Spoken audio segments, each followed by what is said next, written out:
No, sorry. That wasn't a good idea, but... Ow. That was one hell of a brain freeze, but... Okay, whatever.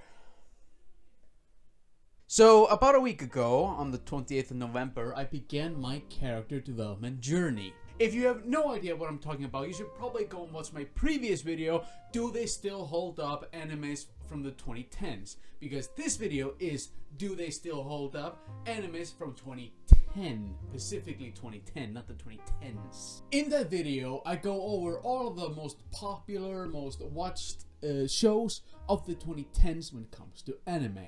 And I went on myanimelist and I took all of them. There were like around 40 shows and I piled them up. So, I am currently on this journey to watch the shows from 2010.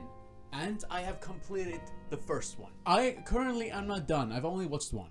And I posted about it. I should probably let you know, I've kind of started posting these community posts. I had no idea how that worked. So I just fiddled with it and, I just posted. And I was like, okay, maybe I should do this to keep you updated. And if you go into my community, you can see that I have finished Angel Beats.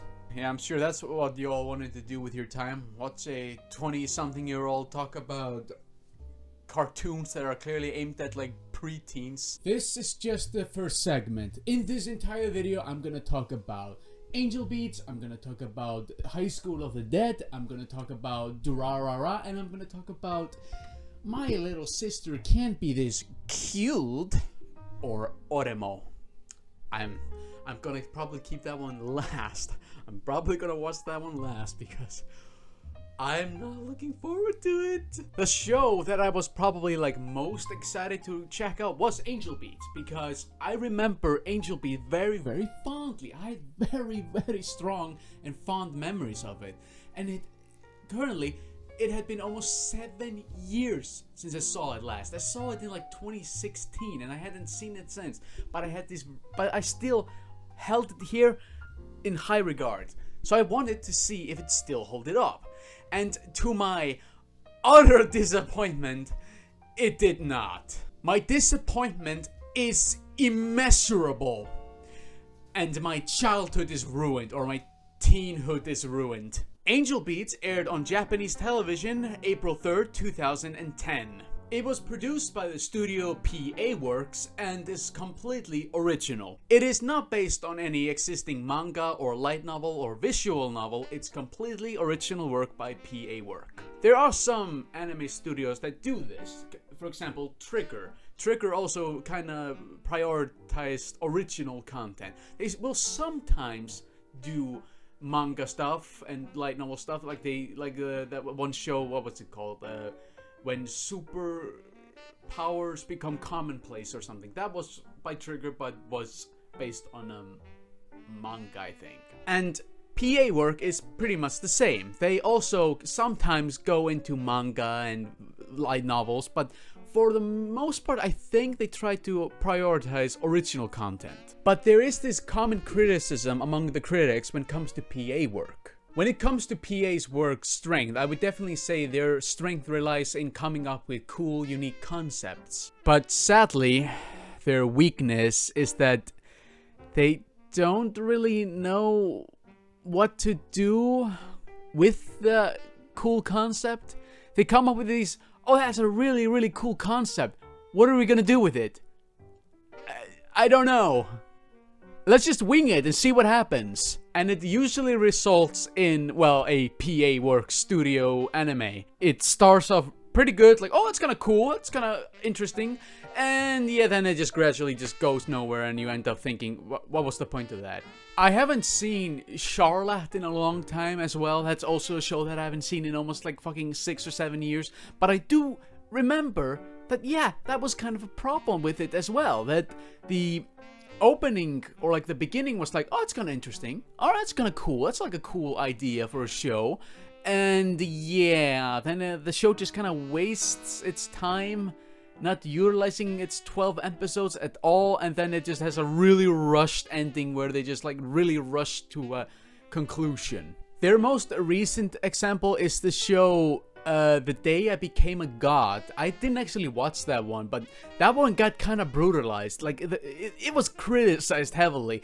And yeah, that one definitely, I think people are really starting to see, like, the weaknesses that PA work has. But even though I was aware of their weaknesses, I always thought Angel Beat was like the exception, because out of all their like original show, that one was like the most highest rated. It was it had 8 point something, like 1 or 2. That's pretty fucking high. But the other ones were all like in a 7 category. So I thought, okay, so maybe Angel Beat was like the exception. But then I watched it, and no, it wasn't. All the problem, everything that people criticize PA work for, and all like the harsh things people say about them is still present in Angel Beats. But why? Why didn't people like why? Maybe, you know what, maybe at that time people were just kind of young and blinded and thought, you know, it's pretty good, and then they just kept watching. It's kind of like what's happening with the MCU at the moment. Like, people thought, oh my god, MCU is so amazing, and then people now are starting having this like fatigue where they're like, oh, is it good? I'm not sure. Like, oh boy, phase 4, oof, rough. Maybe that's what happened with PA work. People really liked it in the beginning, but then people really started noticing, oh boy, there's like a lot of flaws with their like formulas. When it comes to Angel Beats, I think the show's strong suit is the first 3 episodes, and that again is common with the PA work. The shows tend to start off pretty strong. Angel Beats starts out with a young man waking up in the middle of the night in what looks to be a high school campus. He is greeted by a girl who is packing a military-grade sniper rifle. The girl welcomes him to the battlefield and asks him to join her cause. The young man, whose name is Otonashi, has amnesia and doesn't remember where or how he got there. The young woman who is packing the military-grade weapon is named Yuri, or Yuripi, as she is nicknamed by her comrades. Yuri explains to Otonashi that this is the afterlife. He has passed away, and now he has to fight an angel. The show does a really good job at putting you, the audience, into the main character's shoe. He has amnesia, he doesn't remember anything, and you know, neither do you. You don't know what the hell's going on. So you're just looking at this girl who is packing what looks to clearly to be an illegal firearm, and she's aiming it at an innocent student and is claiming that that student is a dangerous angel or something. So yeah, from first glance, this Yuri girl looks like a complete nutcase. So being a completely rational person, Otonashi decides to go down there and talk to the girl. He tells her all the shit that the other girl told him, that she told him she was an angel and this was the afterlife and yada yada yada. And she explains that yeah, he's dead and he can't die in this world.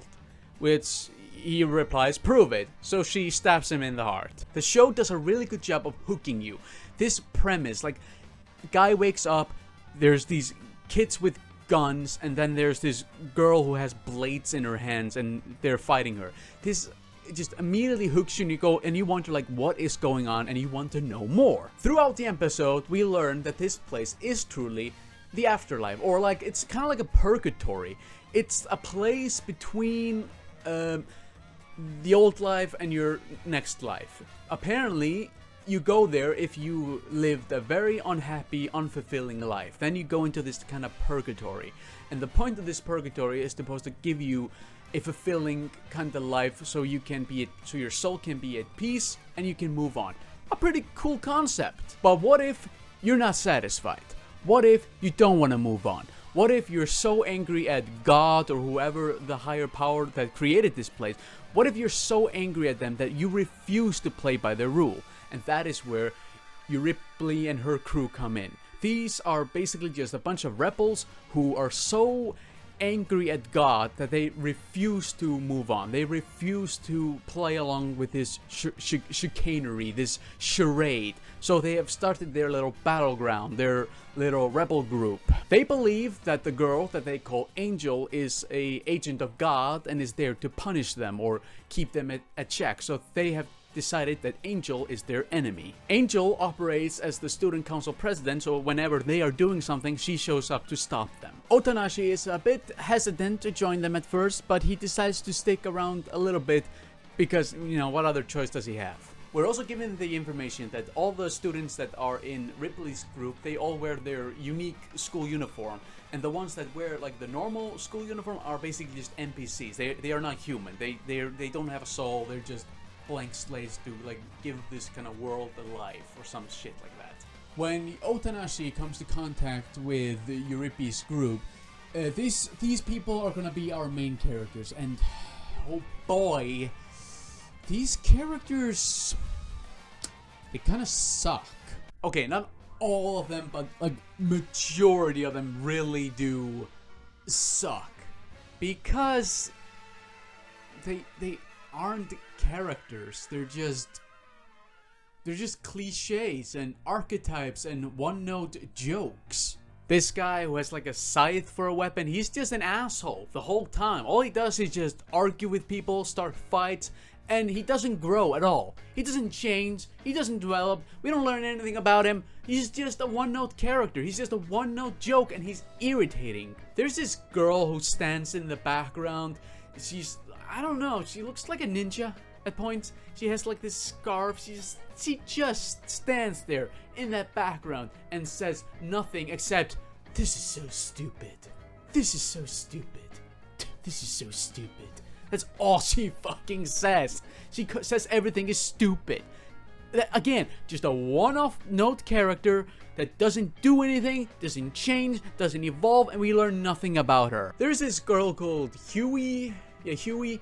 And, well, she's just a moe lolly character. She's just a reminder that the 2000 was a thing. The 2000 moe culture. And yes, she's awful. She's not funny. She's not endearing. She's just annoying through the entire thing. And then out of nowhere later on, she gets a whole episode where she goes through this whole character arc, and it's like, oh, sad emotion. Yeah, I'll admit, her story was a bit sad, it was a bit emotional, but the thing is, she was such an annoying character up to that point that I just don't really care that much. There is this guy called TK, and yeah, there's this running gag that no one knows his real name, and he doesn't tell anybody his real name, but he doesn't do anything. Whenever he's in a scene, he's just in the background doing freestyle rap and doing a freestyle dance, and he doesn't grow, he doesn't change, we don't learn anything about him. There was this other guy who was like, he loved food, and beef udon, he loved beef udon, and the running gag was that he would do anything for beef udon. That was the joke, that was his entire joke. And he's kind of like, he's a big guy, he's bigger on the bigger side, and then in the ending, he went into the mountains, and then he comes back for like the finale, and he's like skinny because he didn't get to eat anything when he was in the mountain. This is like the last fucking time we get to see him. Oh my god. There was this like band, like a girl rock band in the show, and the only ones that mattered in that was like the first singer and then Huey, who I talked about the moe one. But the other girls in the band are practically NPCs. They do not fucking matter. If you took every single scene that those girls were in out of like the 12 episode, you might get like 2 minutes worth of footage. Like, that's how little those characters contributed to the plot. They're nothing characters. And there was this other guy, I don't remember his name. He was so nothing, and his whole joke that he was like a smart know-it-all guy. He like had the glasses and would do the like pushing up his glasses. Again, all these characters are just anime cliches. And then there was this joke where he like took off his shirt and he was like ripped, and it was like, haha, because you know a guy like him usually wouldn't be ripped. Looks so scrawny when fully dressed. Funny. That's another thing. This show is painfully not funny. This show loves to repeat gags like it's the funniest shit ever, but my god, I did not laugh the first time, and I certainly did not laugh the 100th time they reused the same fucking gag. There's this running joke that everybody keeps telling, they keep saying, "Go die." Go die! That's something we say here all the time since no one dies here. Wanna die? Oh yeah, that joke, alright, that's funny. Die 100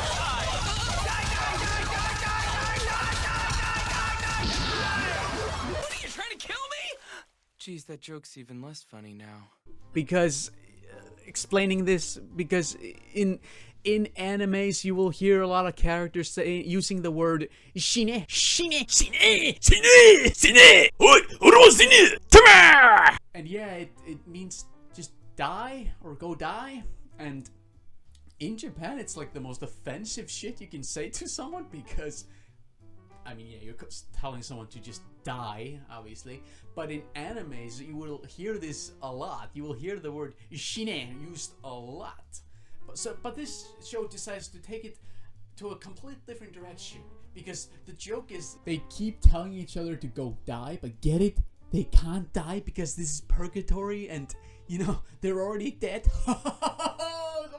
And yeah, you bet your ass they reuse this fucking same joke a lot. So yeah, Angel Beat was not funny.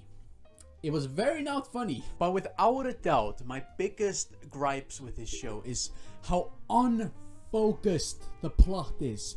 Like I said, this show does a really good job of establishing like the setting, because like I said, PA work is really good at coming up with like cool ideas, but they can't execute them properly. They can't commit to them.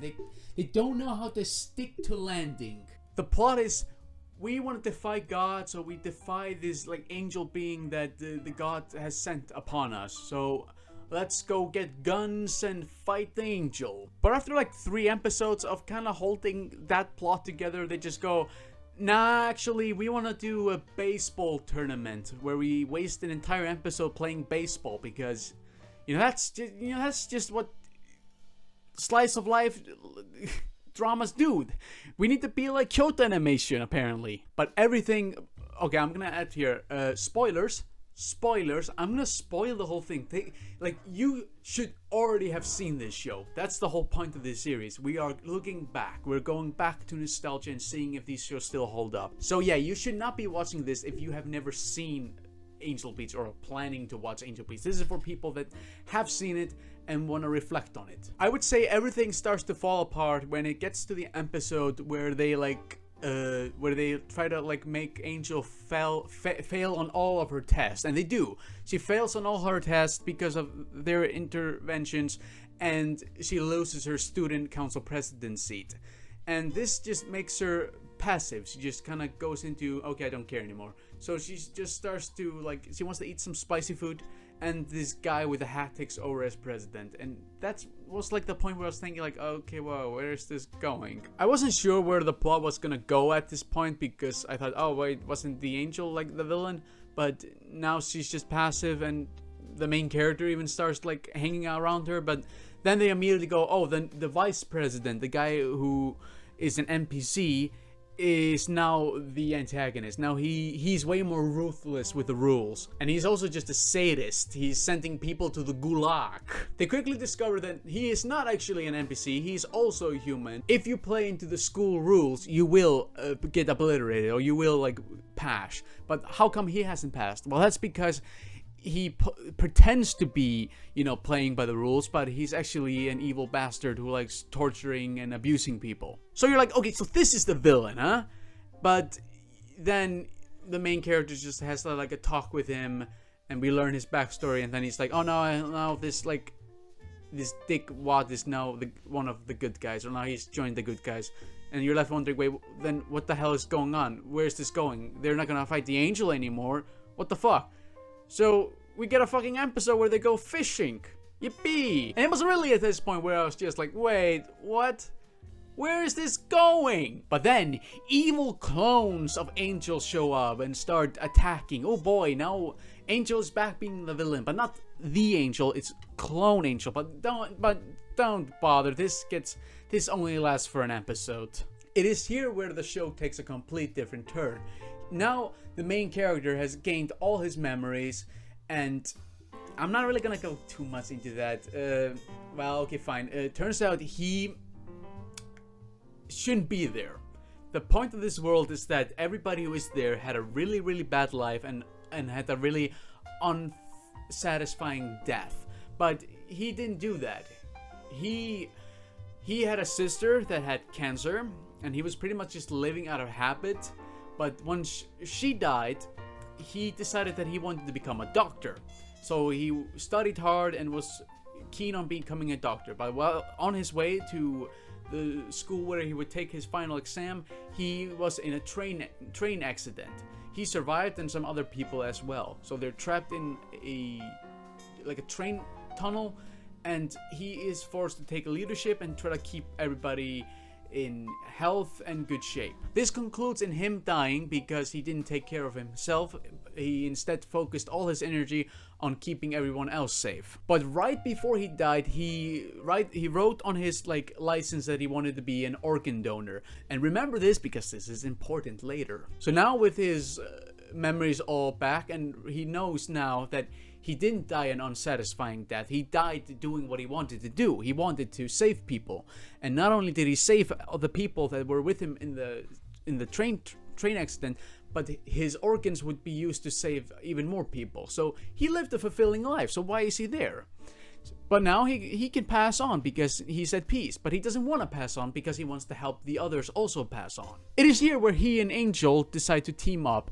And yeah, it turns out Angel isn't actually an angel. She's just a normal person like the rest of them. And her name is Kanade Tachibana. Kanade Tachibana, yeah. And yeah, they decide to form a little alliance and decide to try to help everybody pass on. But this is again so unfocused. So at this point I thought, okay, so this is what the last 5 episodes are gonna be about, them trying to get everybody to pass. But they only help Huey to pass on. And then they're like, okay, we're gonna help more people. But no, there's immediately there's just a new threat introduced. There are these shadow beings that are appearing and they're devouring everybody. Or they devour one guy and turn him into an NPC. So they're like, oh shit, maybe God doesn't want us to be in this world anymore. So now we need to get the fuck out of here. So Ripley just kind of goes, I'm no longer your leader, and you guys can just do whatever the fuck you want. Just if you want to stay here, stay here. But you're gonna get devoured, so you should probably move on. So this is the point where pretty much most of the cast, or most of the characters, just fuck off. They just go, yeah, we're just gonna go. Boop, they're gone. They're so pointless, these characters. When it comes to the cast, there's maybe 4 characters that matter, but there's fucking 10 to 15 characters in this show, but only 4 of them actually matter. So they're fighting these shadow monsters, and Ripley discovers the culprit. It's an NPC who has been stealing the computers to create these, or he's hacking the NPC people and turning them into the shadow monsters. So this just left me fucking confused. Now here's the thing, I do not understand the world of Angel Beat. The world does not make any sense. We are first told that this is kind of like purgatory, that this is a place, a rehabilitation center that God has created for people that had unfulfilling lives. Here they can have their fulfilling life so they can be in peace and move on to the next life. Okay, alright, makes sense. Or in this context. But now it's oh no, it feels more like the Matrix, because there's computers and hacking and stuff, because it's these writers or these creators don't really know what the fuck this world is, and they're just kind of making shit up as they go, and that's bad world building. Anyways, the NPC guy that is doing the whole thing, he claims that the program or whatever he's doing was created by God or something, and he's talking about something about that the God was a human and he fell in love with a girl who was there, but then she moved on, but he couldn't move on because she left him or some shit. I don't fucking know. It was like watching the ending of Matrix Reloaded. It was just confusing and stupid. I am the architect. Your life is the sum of a remainder of an unbalanced equation. The Matrix is older than you know. I prefer counting from the emergence of one integral anomaly to the emergence of the next, in which case this is the sixth version. The first matrix I designed was quite naturally perfect, precision, flawless, sublime. While it remains a triumph each to only quiet as much not unexpected and thus not beyond a the inevitability of its if I am the father of the laser, as you are undoubtedly sharing the anomaly would undoubtedly be its mother, creating fluctuations based on your history. You have to more accurately reflect the, as I said, just on the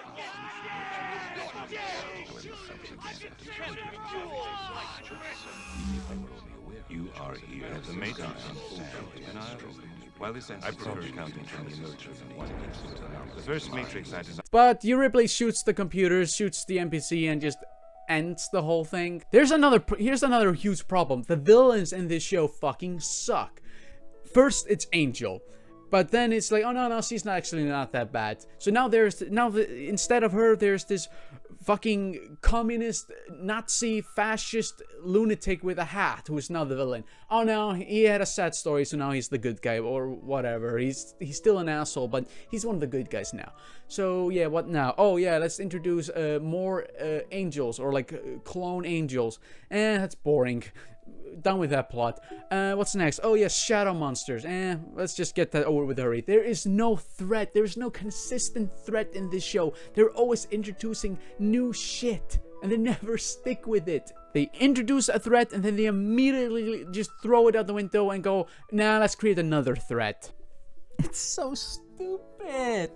And now we're here at the final episode. All of the characters except for the main characters have left, and we didn't learn anything about them. They just disappeared off screen. Great. So the main characters, includes the main character Angel, Tachibana, and Yuri, and the blue-haired guy and the guy with the hat, the Nazi communist guy. They have their little graduation ceremony, and then they go off one after another. In the end, only Tachibana and Otanashi remain. And they go outside for a bit of a chat, and then this is like the scene that a lot of people quote to be like the most the feels moment in the series. And it's a scene where the main guy he confesses that he's in love with the angel girl, but in this scene she tells him that when she stabbed him, she noticed he didn't have a heart, or like he didn't have a heart in him, but she has his heart, or like his heart is inside her. And this is where we get the whole reveal that turns out that when he died, his heart or his organs were used to save life, and his heart was used to save her life. And her whole life, or like because she was saved, she felt grateful to him, and she always wanted to thank him for saving her life. But at some point she would also come to pass.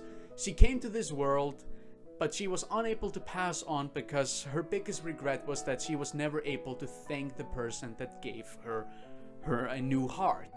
So she's just trapped there, while all her friends or the people she bonds with disappear. And this is the reason why she's a kudere archetype. The kudere archetype is like kind of like a robotic, emotionally distant type character, and she's been through the entire thing, and that has like given her this kind of otherworldly or like non-human kind of feel, like she's a robot. But in this moment she can finally be at peace because she can thank him for saving her life. She does, and she passes on, leaving him alone, and he's utterly distraught and broken. And this is where kind of we roll to like credits. But then we get an end credit scene where we see her in her new life, or like a reincarnated life, and she's humming a song that was relevant in the show, and he shows up also in his like reincarnated form, but for some reason they look the same. And yeah, the show kind of ends with this kind of ambiguous like, oh, do they meet up again? They're trying to pull a Your Name. Oh, actually now then again, Your Name came years later, so not really. Maybe Your Name ripped off Angel Beats. Nah, not really. I don't think so. When it came to the ending, or like this reveal, I was very confused to what the fuck they were talking about. So I actually had to look it up to even understand what the hell was going on in that scene. Yeah, it makes no sense either way, because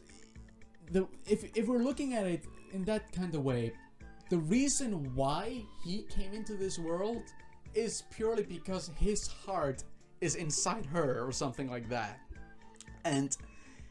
But he was already dead, like long dead, because his heart was used, like he died, and then his organs were used to save lives, and she got his heart, she lived, and I guess she lived for a other couple of years before she died, but she's been in this purgatory world for God knows how long, like to a point where like no one there like of the main cast, like they don't know her. They think she's just some entity or like a godlike entity. So she's been there for a really long fucking time. So how long has it been since the main character died? Or is time even relevant?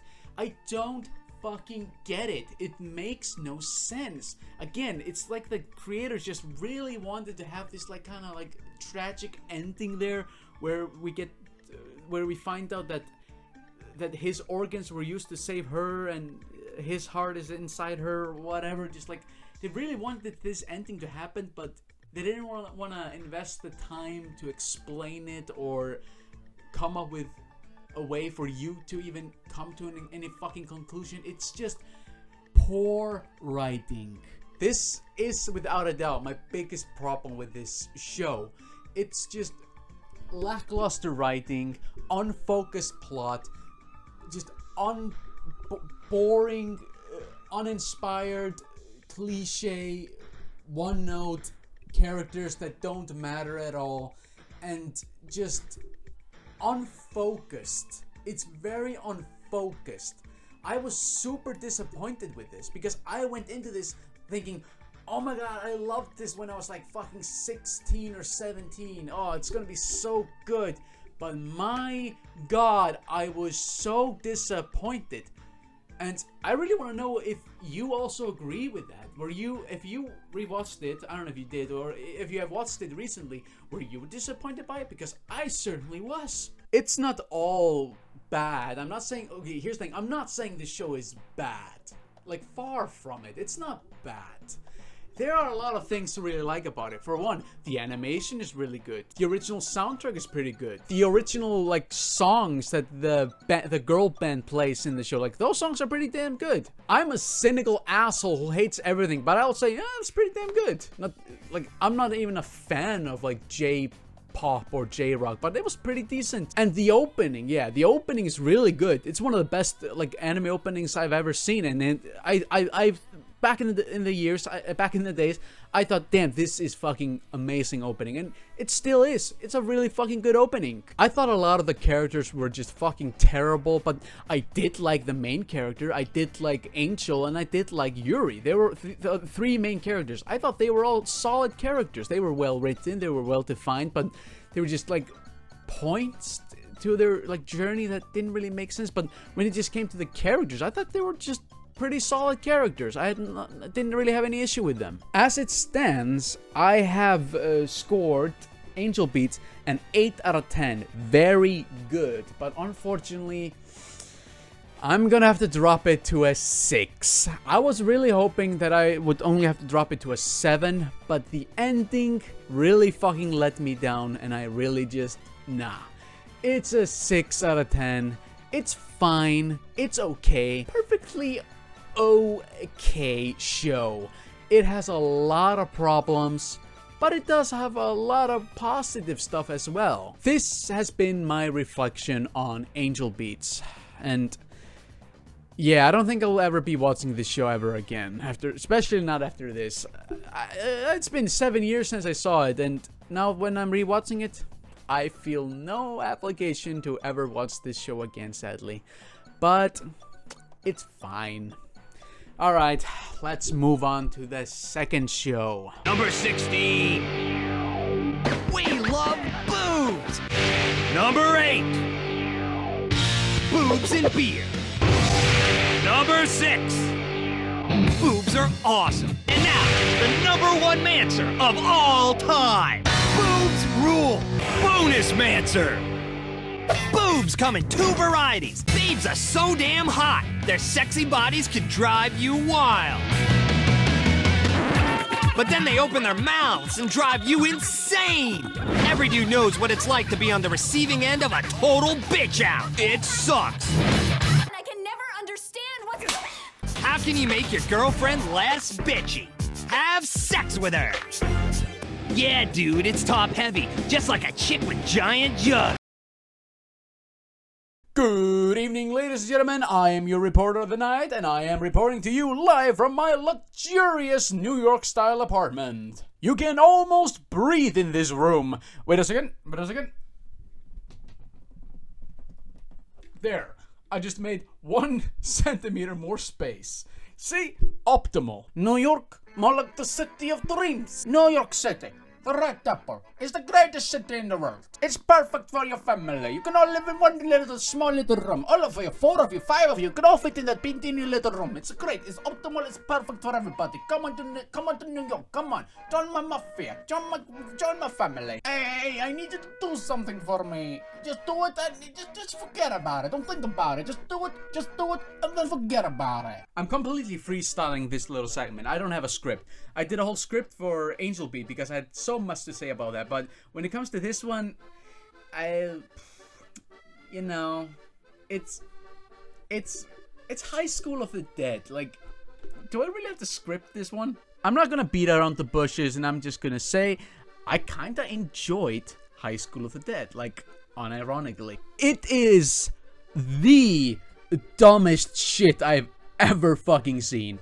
It is baffling how this was even made, because holy shit, some of the stuff that was in this show was just... Jesus, what's going on? I can never understand what's... Ooh boy.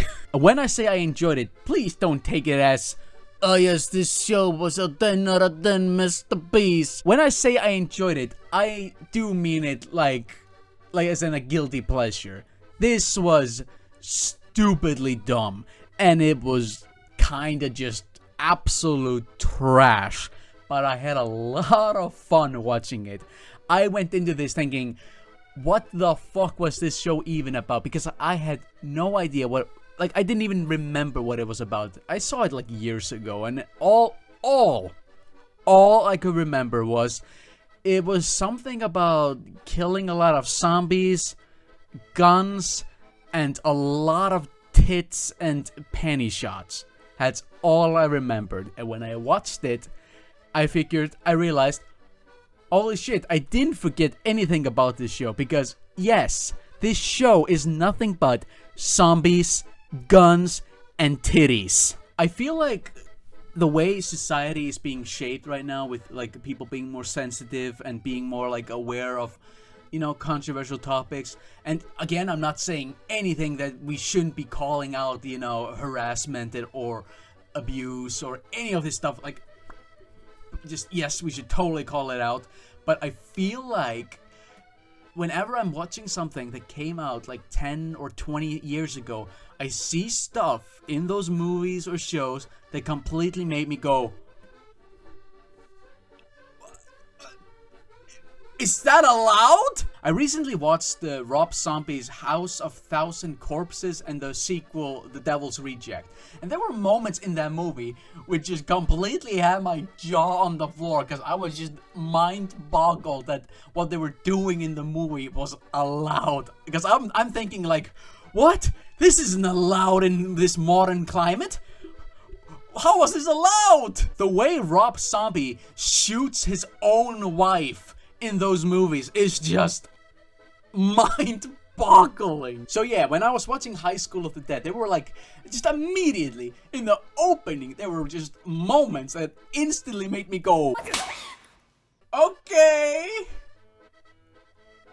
shit, what am I supposed to feel about that? A fair warning to anybody who would like to check out High School of the Dead, but also has been like, their mind has been kind of like wired to think from this like modern climate perspective. High School of the Dead it's a hyper masculine and kind of misogynistic. But you do know what kind of surprised me with this show? Despite its kind of treatment of females and like depiction of females and just the way the female characters are treated at points.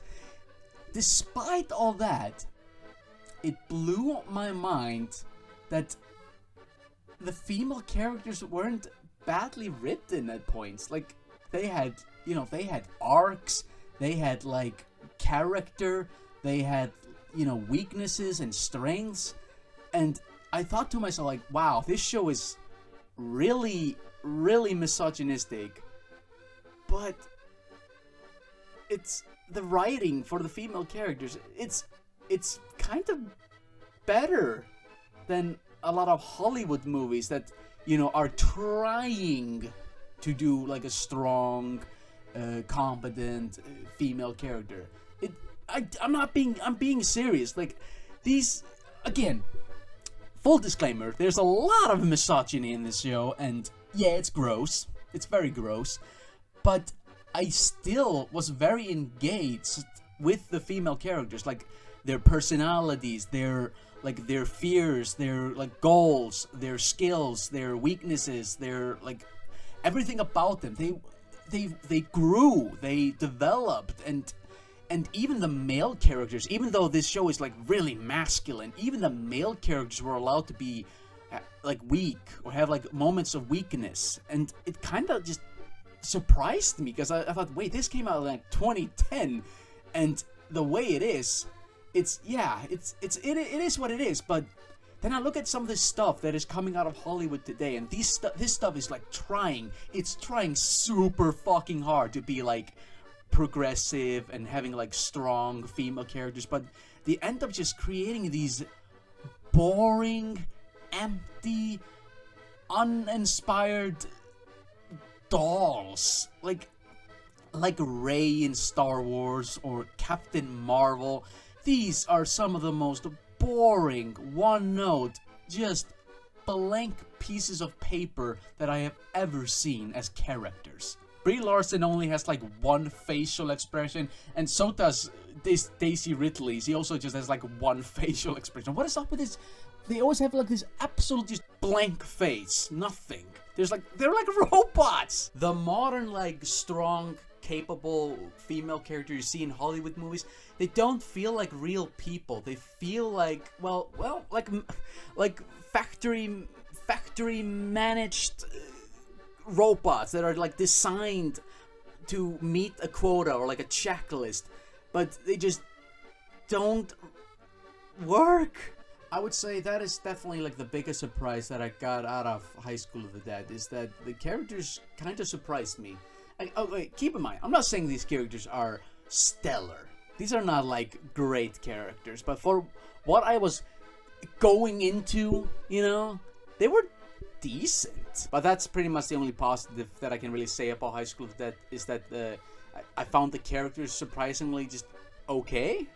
But the animation isn't anything stellar, the music isn't anything stellar, and yes, just your typical Dawn of the Dead, they're zombie, and here's our main cast of characters, and they just go from place to place trying to survive. It's just your typical zombie movie or like zombie plot. If you're gonna watch this, I highly recommend the English dub. The English dub is surprisingly funny. It has a lot of humor in it. They're constantly making references to movies. They're referencing Night of the Living Dead. They're referencing Apocalypse Now. It's just crazy how many movies they reference. I would say the best way to enjoy High School of the Dead is completely knowing like what you're getting into. Be fully aware you're going into a show that is clearly like made with like their main demographic is clearly like 12-year-old boys. You'll get guns, you'll get Sam McGillen, and you get a lot of head babes. On the scale of does it hold up, I would say High School of the Dead is basically the same. I would say it's just the same. I rated it a 6 out of 10, and I would say, yeah, it's probably just keep it at that. It's no high art, but I wouldn't really say it's garbage either. It has some entertainment. It is entertaining, I would say. And like I said, the characters surprised me a little bit. I thought, you know, these characters aren't really that badly written considering what show we're watching. Okay, that's it for High School of the Dead. Let's talk about the next one. Italian coffee. It's the greatest fucking coffee in the world. Nothing beats some good old Italian coffee. A double espresso in the morning. Nothing beats the Italian style coffee. These fucking Americans, they've never tasted good coffee.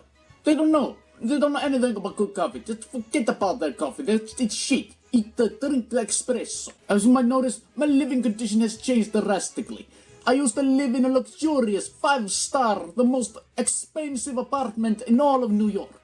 But now, I'm living in a box. It's even smaller than those cubicle boxes, those cubicle hotels you see in Japan. It is smaller than that. What happened, you might wonder? Well, I had to sell my luxurious apartment, and now I live in this 1-bedroom apartment. Yeah, I went from the most expensive apartment in all of New York to the cheapest.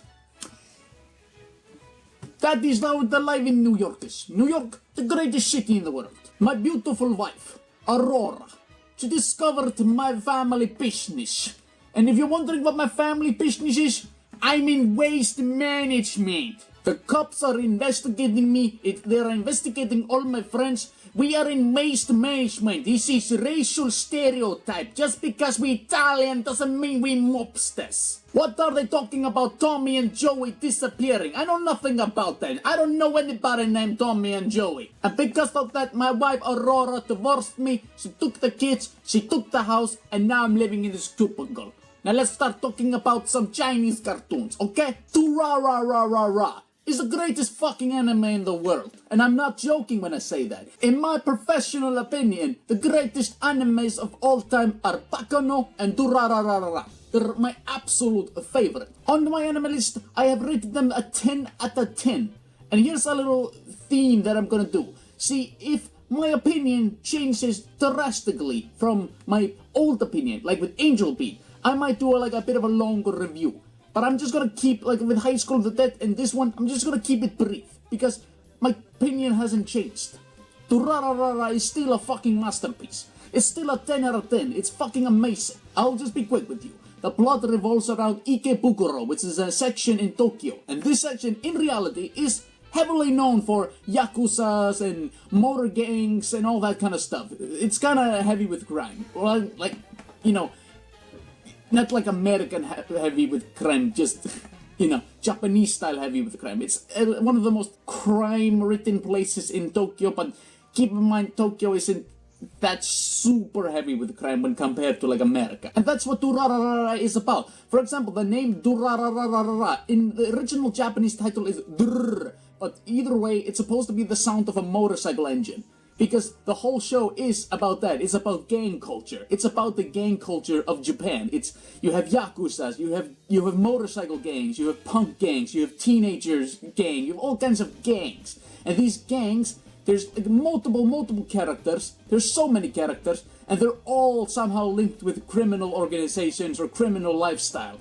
And these characters are just living their life. They're all going through their own story, and it all kind of connects together in a bigger, larger plot. That's the whole premise. I do wanna much rather talk about the main antagonist of the series, because I think he is one of the greatest fucking villains in anime, but for some reason, he's not very talked about.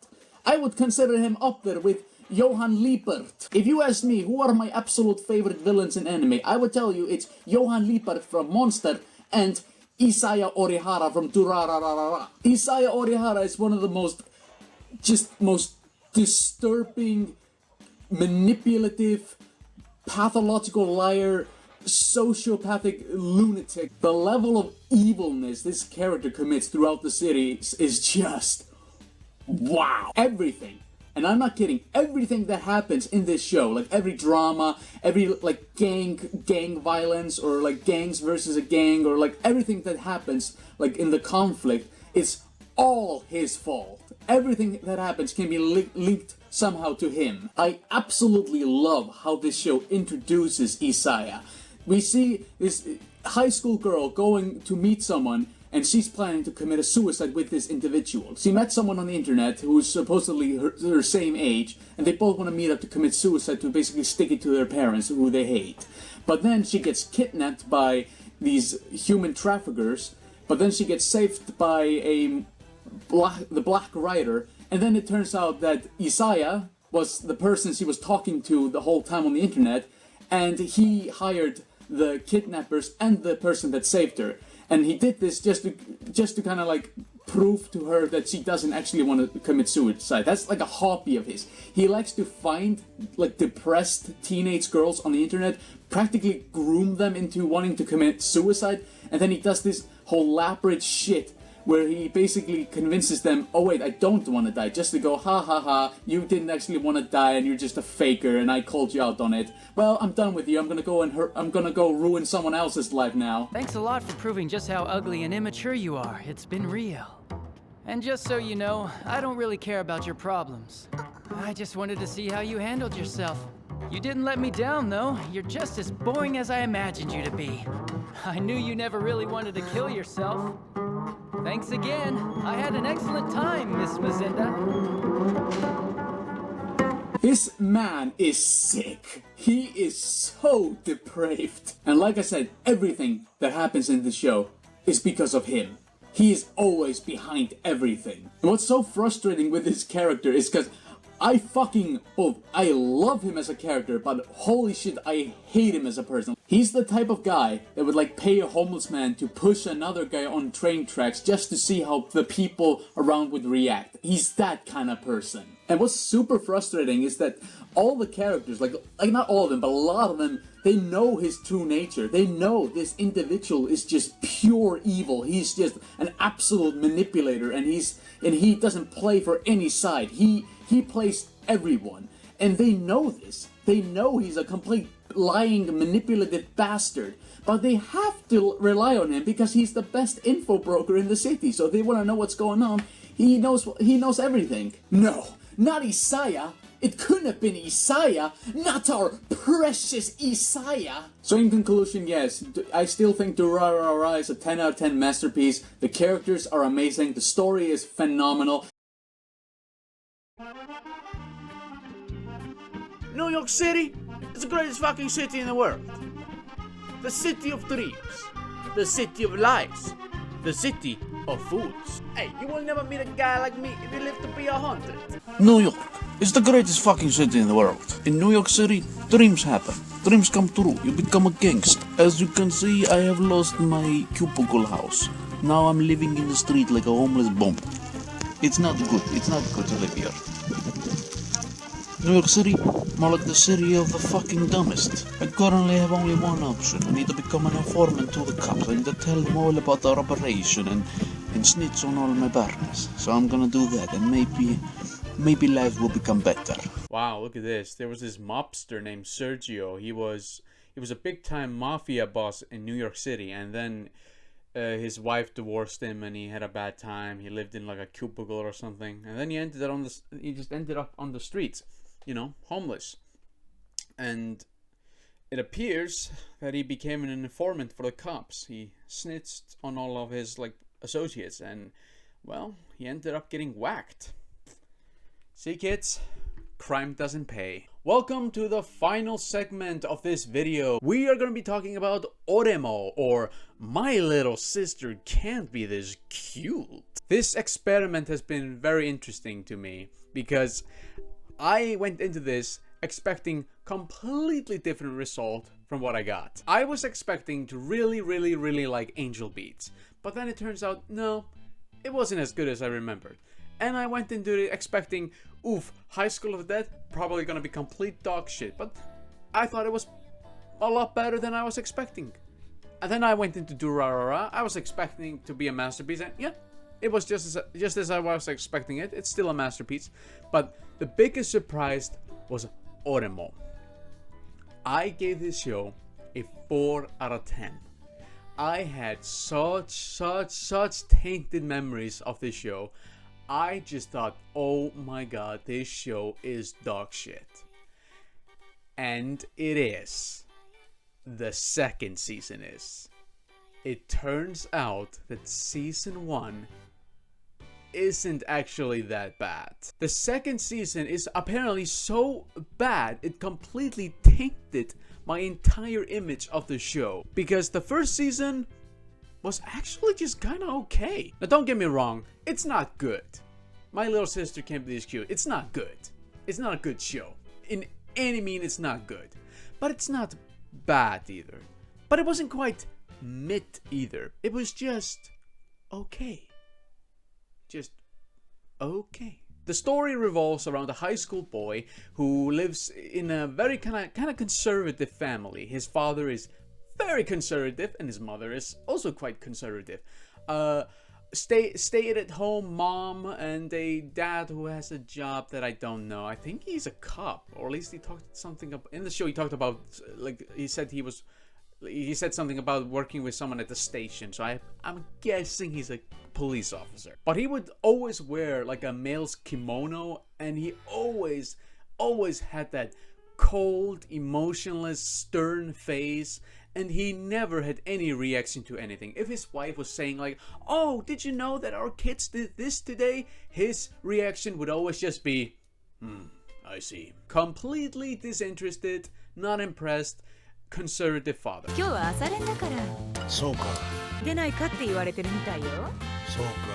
The main character is pretty just normal dude. He gets normal grades, he goes to a normal school, he's just a really normal guy. But then you have his younger sister, who is overachiever, you know, straight A's. She's the most popular girl in school. She's a model and everything. You know, she pretty much just has it all. She has the look, the talent, and everything. But she has a dark secret. It turns out that his little sister is a huge otaku. She loves collecting anime merch, and she loves playing eroges, which are adult games. Her brother discovers this little secret and she confides in him.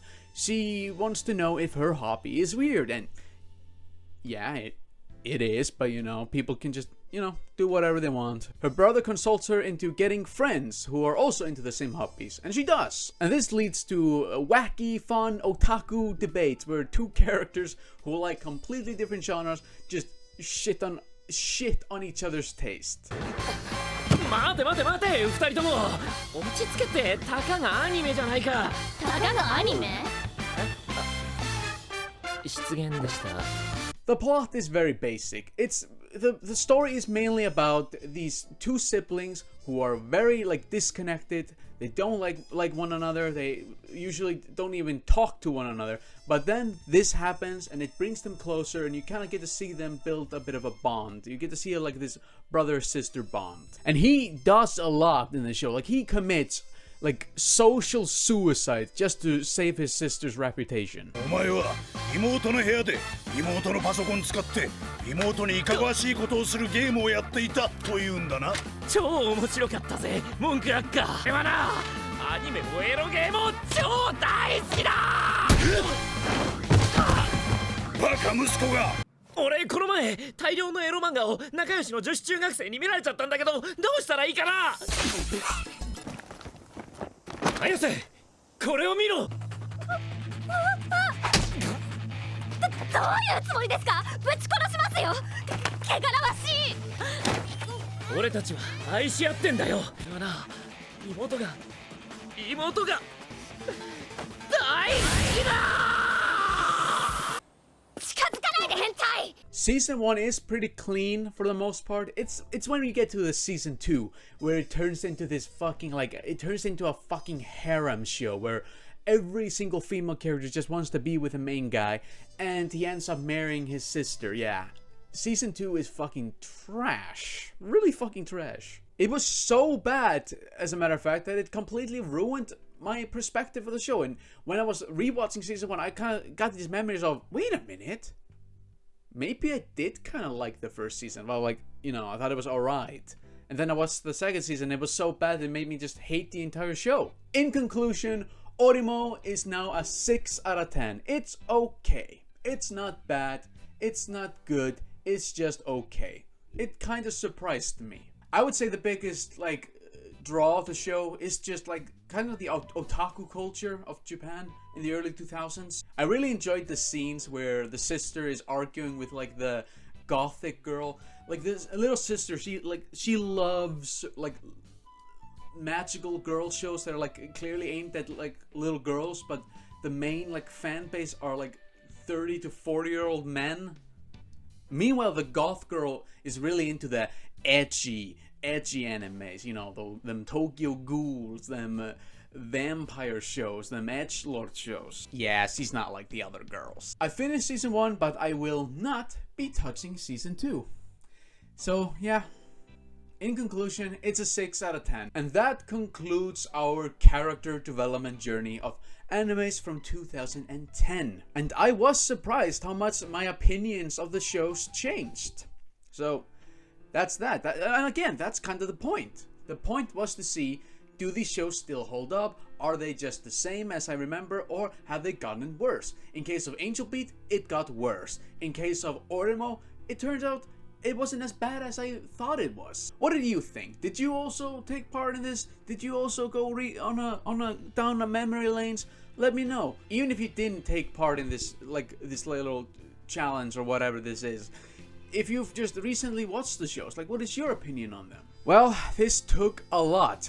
I've been currently working on this entire video for the past 2 weeks. All these, like, I'm sorry if the segments are kind of like random, because keep in mind, this is all being recorded over the span of like 2 weeks. So when I like recorded Angel Beats, like I recorded Angel Beats, the whole Angel Beats segment, that was like recorded almost 1.5 weeks ago. So to you, these segments might be insanely random. I'm gonna take a little break from going into the 2011 shows, because I want to do my movies of the year video.